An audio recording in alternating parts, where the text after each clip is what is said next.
Chicken सुक्का बनवण्यासाठी ही कोथिंबीर घेतलेली आहे, पालक घेतलेला आहे, त्यानंतर बदाम, लसूण, अद्रक, जिरे, थोडंसं खोबरं, कसुरी मेथी, हिरवी मिरची आणि आपल्याला इथे खूप सारा कांदा लागणार आहे। हे सर्व आपण वाटून घेऊया। मी एक कढई घेतलेली आहे, त्यामध्ये तेल घातलेलं आहे। आता जिरे घालूया, तेजपान घालूया, त्यानंतर हे दगडफूल, लवंग आणि ही कलमी। आता हा कांदा घालूया, एक गाठा सोडूया।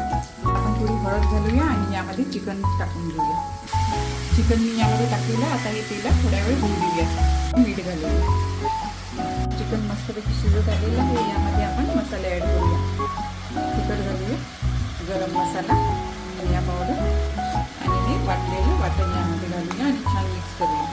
मी इथे बघू शकता आपल्या हिरव्या वाटणामधलं सुक्का चिकन रेडी आहे। प्रकारे हिरव्या वाटणातलं सुक्का चिकन आपलं रेडी आहे। तुम्हाला जर ही माझी रेसिपी आवडली असेल तर नक्की लाईक करा आणि माझ्या चॅनलला सबस्क्राईब करा।